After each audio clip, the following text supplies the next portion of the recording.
They found their hope when Jesus was coming through Galilee, and he went through this small town, and he walked through, and they ran up to him and said, Master. You see, they recognized who he was. And so here are 10 men that couldn't go to church. They couldn't fellowship with other believers. They had a sin issue, and they was condemned.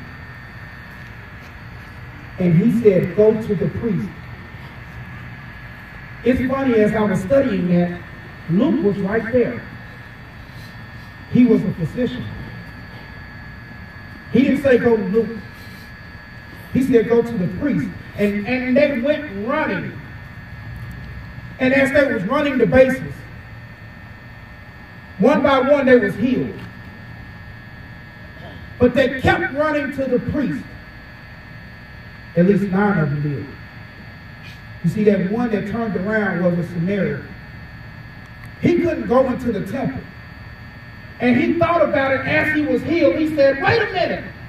They didn't do nothing for me. They talked about me. They put me down. They cast me aside. They separated me from my family. Why am I running to them when it was him?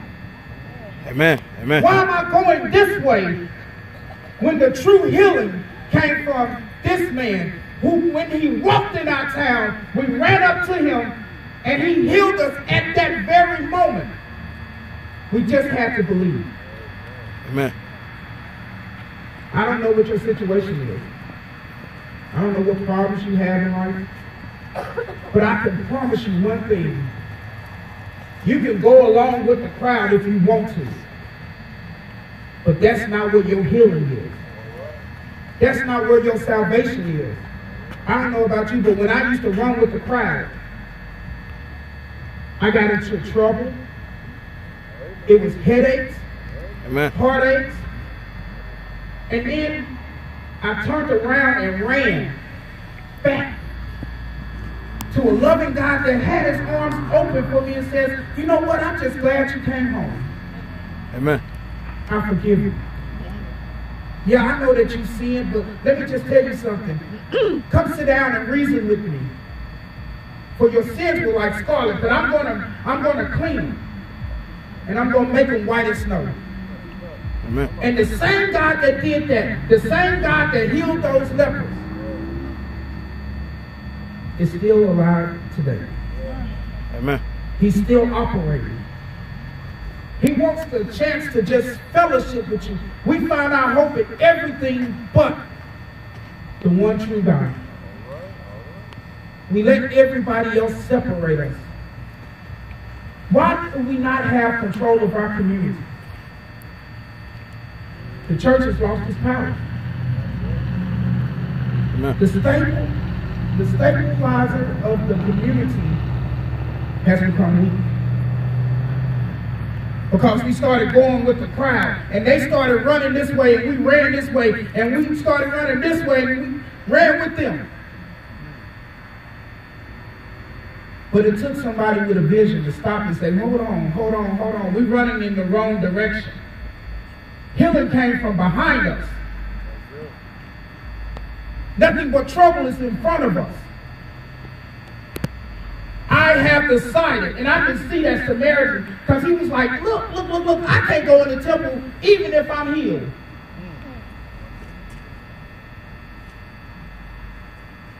Because he was not from the bloodline. He was an outcast.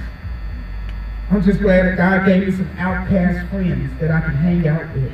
Amen. Amen. That I can just run to when I have trouble, and they will pray for me, because I understand that the world doesn't give me nothing. But it's only everything I have, everything that I am, everything that I will be, comes from the healer. Therefore, there's no condemnation. James, you used to be a gambler. It's okay.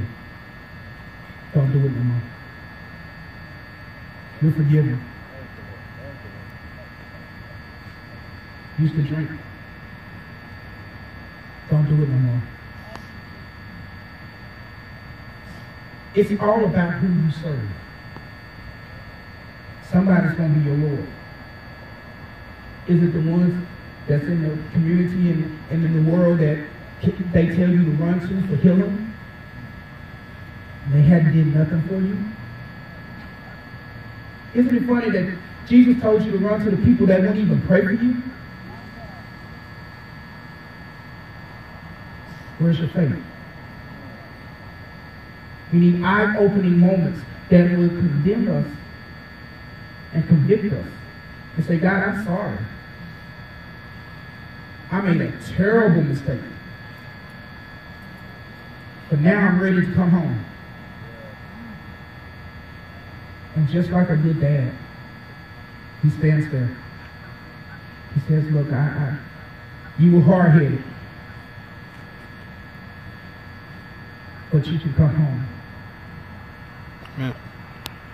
I had to talk with my son, wherever he is. And he was worried about as he left for college. If things were successful, if he wasn't successful. And he said, I don't want to be homeless. I don't want to go to college and end up homeless. And I told him something that hopefully he understands. Son, you can always come home. And just like I told him that God is telling you that tonight.